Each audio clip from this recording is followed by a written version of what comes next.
Ben, nous avons parlé avec l'ambassadeur Mexique en Haïti, Jesus Cisneros, nous avons regardé avec la semaine de la gastronomie mexicaine. Oui, justement, maintenant, nous allons parler de bon manger, nous allons parler de manger mexicain dans un contexte tout à fait particulier et en lien avec la gastronomie mexicaine, puisque c'est la deuxième édition de cette activité en Haïti. Monsieur l'ambassadeur Jesus Cisneros, bonjour, bienvenue sur Magic 9. Bonjour Robertson et bonjour à toute l'équipe. Je vous remercie de cette invitation pour pouvoir échanger avec vous et vos audiences sur cette activité qu'on organise. Merci beaucoup. Comme je le disais tantôt, nous allons parler de la gastronomie, mais particulièrement de la gastronomie mexicaine, avec la deuxième édition de la semaine de la gastronomie mexicaine en Haïti. Et on sait aussi que c'est très important pour vous, puisque la cuisine mexicaine est classée patrimoine culturel immatériel de l'UNESCO. Mais avant de venir sur cette activité, monsieur l'ambassadeur, comment définiriez-vous la gastronomie mexicaine? Je pense que la gastronomie mexicaine est à la base un savoir-faire ancestral et c'est aussi quelque part un symbole de notre histoire. Quand vous regardez les ingrédients qu'il y a dans les spécialités mexicaines, la façon de les préparer, on voit toute l'histoire du Mexique, l'histoire des peuples autochtones qui habitaient sur le territoire mexicain et avant l'arrivée des Espagnols, et l'histoire de la conquête, puisque on a intégré tous ces ingrédients qui nous viennent de l'Europe, le porc, le poulet, etc. Et aussi l'évolution contemporaine du pays qui doit nourrir une population qui bouge vite, qui va au travail, qui va manger sur la rue. Donc les tacos, c'est un peu une réponse à cette vitesse de la vie contemporaine aussi. Donc si vous regardez chaque spécialité de la cuisine mexicaine, il y a une histoire derrière et il y a aussi une fonction sociale derrière chaque spécialité et chaque plat. Et je pense qu'il y a une proximité dans tout ça avec la cuisine haïtienne, qui est aussi une cuisine qui rythme quelque part la vie des Haïtiens. Il y a des plats qui se mangent à une saison spécifique ou pour une célébration spécifique. Vous avez par exemple la soupe joumou pour fêter votre indépendance. Nous, je pense que c'est le seul peuple avec vous qui avons un plat pour fêter notre indépendance. C'est les chiles en nogada. C'est un poivron vert et farci et baigné dans une sauce à la crème. Et si vous regardez ça, ça représente les trois couleurs du drapeau mexicain. Le vert du poivron et le blanc de la crème. Et on met au-dessus des grains de grenade pour mettre un peu de rouge à la fin. Ça met de l'eau à la bouche, ça doit être bon. Donc, à vous écouter, monsieur l'ambassadeur, la cuisine mexicaine d'aujourd'hui, c'est une sorte de mixage entre la tradition autochtone et l'héritage colonial espagnol? Tout à fait. Et la cuisine mexicaine a quelque part conquis les Espagnols. Quelques années après l'arrivée des Espagnols au Mexique, on voit déjà sur les textes de l'époque que les Espagnols qui se trouvaient déjà sur le territoire mexicain avaient oublié le pain et commençaient à manger des tortillas, le pain à la base de maïs que les Aztèques consommaient et avant les Aztèques, tous les autres peuples qui les ont précédés consommaient dans leur vie quotidienne. Il y a aussi plusieurs ingrédients que les cultures préhispaniques qui se trouvaient sur le territoire mexicain ont donné au monde. Vous savez que la tomate, c'est le résultat d'un travail de sélection qui a eu lieu sur le territoire mexicain par les civilisations qui ont vécu. C'est pareil avec la vanille, c'est pareil avec le chocolat, c'est pareil avec le maïs. Donc, tous ces ingrédients nous rappellent nos origines préhispaniques. En même temps, il y a des savoir-faire qui nous sont venus de l'Europe, des façons de cuisiner. Et c'est justement ce mélange qui a été reconnu par l'UNESCO parce que, en dépit de toutes ces évolutions historiques, on a gardé quand même une identité culinaire très, très particulière et on reste attaché à cette identité culinaire. On en est fiers maintenant qu'on voit et des communautés mexicaines, notamment aux États-Unis, on voit que au lieu d'adopter la culture culinaire locale, ils ont quand même promu la cuisine mexicaine. Donc maintenant, vous avez aux États-Unis un truc qui n'existait pas au Mexique, le Taco Thursday. Donc c'est les jeudis pour manger des tacos, et ça existe partout dans les restaurants aux États-Unis. Et ça montre aussi que, au-delà des contenus historiques et sentimentaux pour les Mexicains, la cuisine mexicaine, elle est bonne à manger et elle plaît au palais. Et j'espère bien qu'elle va plaire aussi au palais de nos amis haïtiens. Tout à fait, tout à fait. Et, monsieur l'ambassadeur, pendant cette interview, vous avez carrément le droit de faire du chauvinisme, si vous voulez, pour la cuisine de votre pays. Qu'est-ce qui rend unique la cuisine mexicaine par rapport aux autres cuisines du monde? Je pense que c'est la façon dont cette cuisine est articulée autour de la vie communautaire. C'est-à-dire, la cuisine mexicaine commence avec la culture du maïs, avec la culture des tomates, avec toutes ces pratiques agricoles traditionnelles qu'on appelle la milpa. C'est, si vous voulez, un peu proche de la combite haïtienne. Et à partir de cette façon de produire les ingrédients, on commence à rythmer la vie à table. Et en fonction de la saison, on a certains produits qui sont disponibles, on cuisine certains plats qui, par la suite, sont liés à certaines dates qui commencent à devenir historiques pour l'identité mexicaine. Donc, je pense que c'est surtout cet attachement émotionnel, mais aussi le lien avec le territoire. Il y a des choses qui se produisent qu'au Mexique, ou en tout cas qu'on pense que le résultat est mieux au Mexique. Et on est très attaché à ça. Vous savez, je viens d'une famille de migrants. Ma famille a migré aux États-Unis et j'avais mon grand-père qui allait aux États-Unis et à un moment où tout était déjà disponible en Californie, en tout cas pour cuisiner mexicain. Ben, lui, il apportait ses propres tortillas de chez nous parce qu'il n'aimait pas le maïs de là-bas. Donc c'est un peu ça, on est des chauvins, mais je pense qu'on a raison.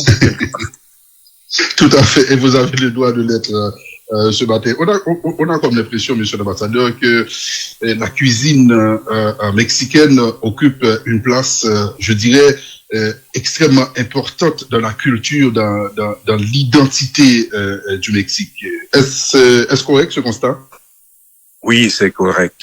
Et juste après l'indépendance, pour vous raconter un peu l'histoire de notre spécialité liée à l'indépendance, l'empereur, le premier empereur du Mexique, a demandé à des bonnes sœurs d'un couvent à Puebla, la ville de Puebla, de créer une spécialité pour commémorer l'indépendance du pays. Et c'est comme ça que les bonnes sœurs se sont mis à la cuisine pour créer cette assiette, enfin cette spécialité qui reflète les couleurs du drapeau mexicain. Donc oui, on connaît l'importance de la cuisine et on est pleinement conscient de sa valeur historique. Et je pense que c'est pourquoi, en dépit vous voyez la globalisation et les influences, et d'ailleurs, on est resté très attaché à notre cuisine et on a réussi à l'exporter et pas mal dans le monde. Actuellement, vous trouvez des restaurants mexicains partout en Europe, notamment aux États-Unis, et évidemment par la population mexicaine qu'on a là-bas. Mais c'est pas que le Mexicain qui mange des tacos aux États-Unis, au contraire. Et c'est très répandu maintenant. J'aimerais savoir maintenant, monsieur l'ambassadeur, puisque de la cuisine mexicaine, j'ai vu qu'il y a des éléments incontournables, des ingrédients incontournables comme le piment, comme le maïs. Et quels sont les ingrédients de base de la cuisine mexicaine? C'est intéressant parce que les ingrédients de base de la cuisine mexicaine sont les ingrédients de base de la cuisine préhispanique, des cuisines préhispanique, parce qu'on a l'impression qu'il n'y avait que les Aztèques au Mexique à l'arrivée des Espagnols, mais en fait, il y avait plusieurs autres peuples qui mangeaient à peu près la même nourriture. Donc, c'est la calebasse, le maïs, les haricots. Côté viande, on avait du dinde, des oiseaux qu'on chassait, mais c'était principalement les piments, haricots, maïs et calebasse qui faisaient la base de la cuisine mexicaine.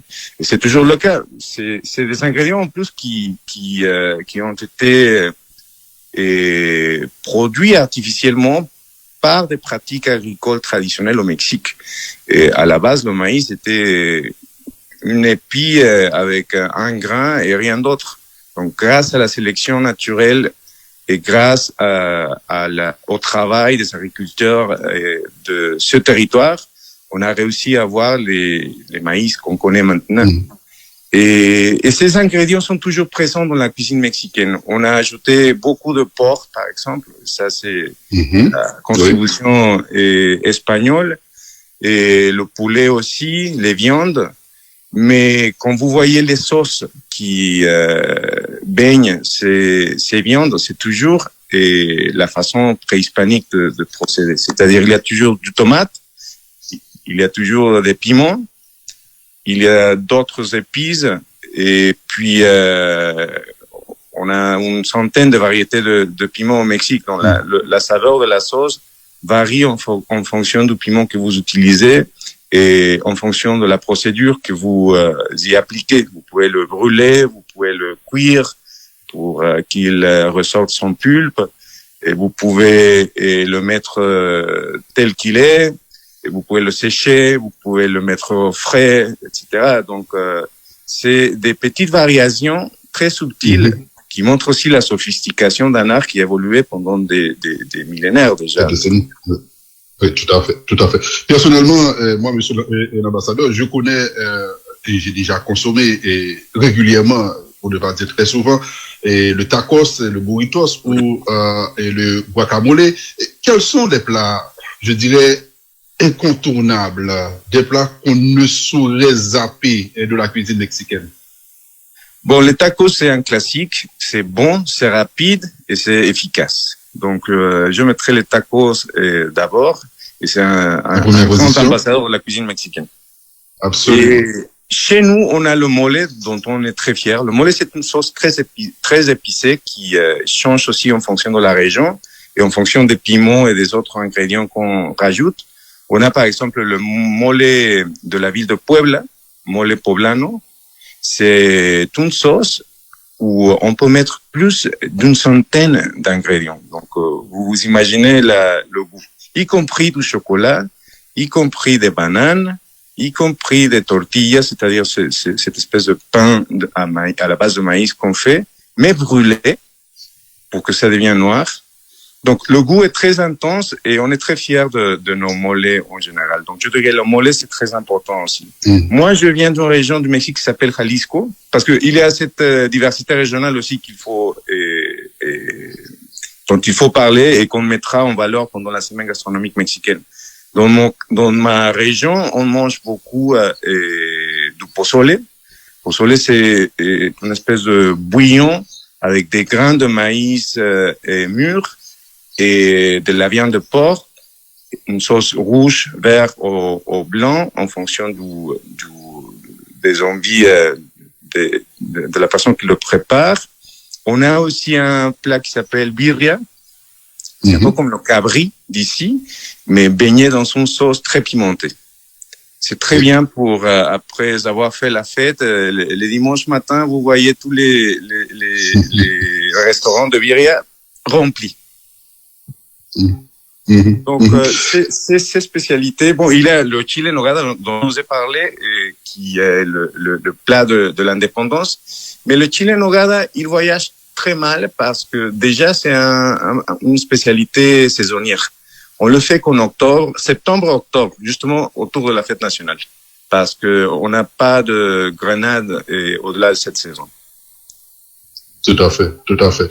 Et est-ce qu'il y a de la cuisine mexicaine, monsieur l'ambassadeur, une sorte de, je dirais, une division de classe, comme une différence entre une cuisine de la rue et la haute cuisine gastronomique pour une classe plutôt aisée. En Haïti, on a carré ça et des rideaux, on passe des rideaux, alors on dit à sauce porc, on dit à légumes, et puis ça va être carré les cuisine de rue, et puis notre cuisine qui peut paraître pour nanti entre guillemets ou entre dans un restaurant, etc.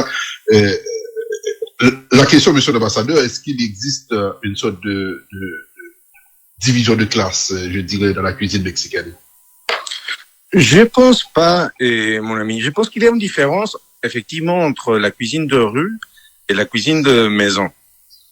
Mais quand vous allez dans un taco stand n'importe où sur la rue, n'importe quelle ville au Mexique, vous allez manger très probablement les meilleurs tacos de votre vie.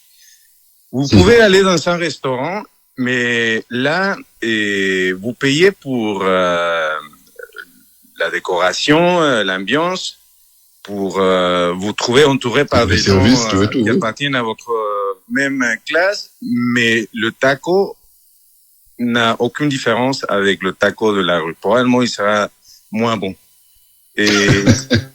Et c'est ce qui arrive, je dirais. Il y a plusieurs restaurants qui ont été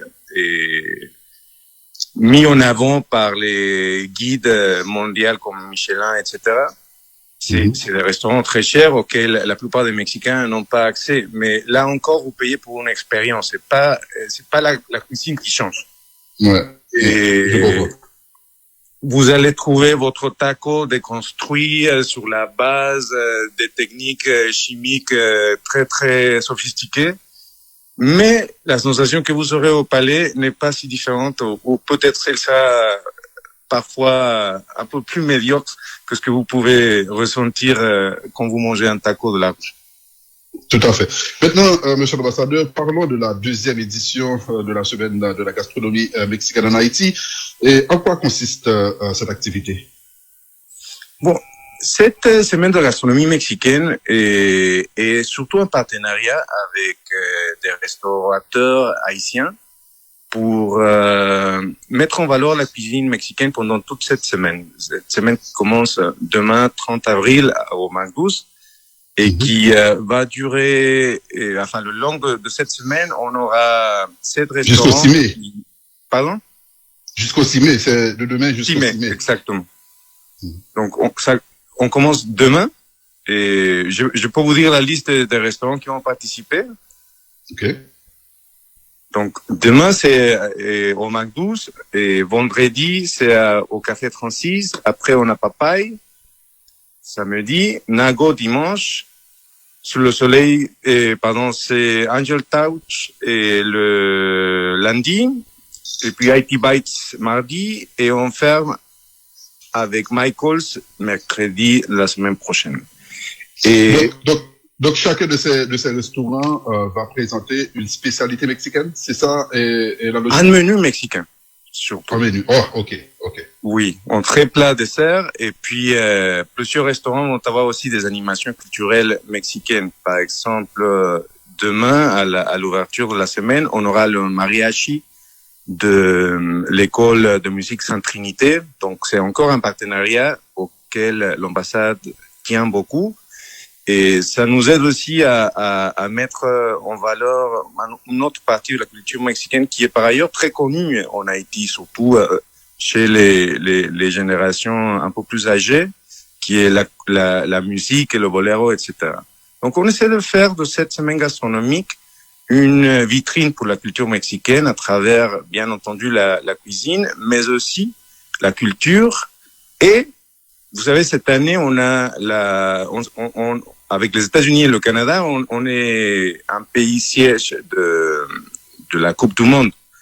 Donc, oui, chacun de ces restaurants vont mettre en valeur une ville qui va jouer un rôle dans l'organisation de la Coupe du Monde. Et donc, on a Guadalajara, la ville de Mexico et Monterrey, les 3 villes où des matchs seront joués. Et on a 4 autres villes où les équipes qui vont participer à la Coupe du Monde vont loger parce que bon, il y aura du monde et il fallait distribuer un peu les visiteurs. On a aussi, et je voudrais vous expliquer, une deuxième catégorie d'établissements qui vont participer à la semaine gastronomique, qui vont proposer des spécialités mexicaines le long de la semaine. Il s'agit de 12 établissements comme Azul, La Réserve, Portofino, Aioli, au bistrot de Courtyard, Olive and Safran, et le Poulet d'Or, Nago Burger, Fan Zone, La Cava et Thirsty. Ce qui ressemble toutes ces catégories de partenaires, c'est que on a organisé pour eux des ateliers avec un chef mexicain qui est venu ici il y a 3 mois. Donc, je me rappelle de ça. Ces partenariats vont au-delà de proposer des spécialités mexicaines dans la semaine. Pour nous, c'est aussi une occasion de faire travailler des chefs haïtiens avec des chefs mexicains pour alimenter cet échange de savoir-faire. C'est vrai que notre chef a été, par exemple, surpris agréablement par la richesse de la cuisine haïtienne. Il a intégré le piment piqué à des créations qu'il a fait. Et ça parle aussi de ce qu'on aime bien faire à l'ambassade. C'est ce dialogue qui nous rapproche. Parce que quand on mange mexicain, ou quand nous, les Mexicains, mangeons haïtiens, on se rend compte qu'en fait, on n'est pas si loin que ça.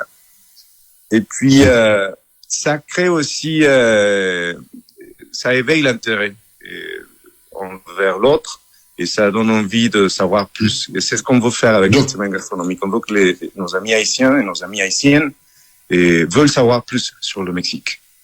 Donc, l'idée, c'est de présenter les pratiques, la tradition, je dirais même culinaire, de cette ville mexicaine en Haïti. Exactement. Chacun de ces restaurants qui vont participer dans la première catégorie vont travailler sur la gastronomie de la ville qu'ils ont choisie. Donc, Magdus commence avec Guadalajara demain. Après, Café Francis, c'est Mexico. Papay, c'est Monterrey. Nago, c'est Puebla. Angel Touch, c'est Querétaro.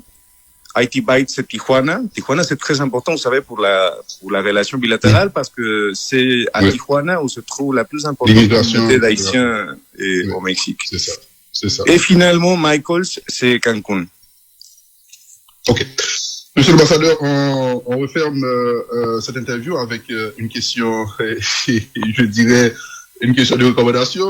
Justement, quel plat recommanderiez-vous à quelqu'un qui, pour la première fois, va découvrir la cuisine mexicaine? Écoutez, c'est une question très difficile. Mais moi, en assumant pleinement mon régionalisme, je dirais tortas ahogadas. C'est un sandwich baigné dans une sauce tomate épicée que j'adore. Ce sera disponible pendant la semaine? Et il sera disponible chez Magdus. Ah, super. Oui. Monsieur l'ambassadeur, merci beaucoup de votre participation. Bonne journée. Merci à vous pour votre invitation. Bonne journée à vous et à vos audiences aussi. Ok, c'était l'ambassadeur mexicain Jesus Sinéros avec nous sur deuxième semaine gastronomie mexicaine en Haïti qui a commencé 2 mai.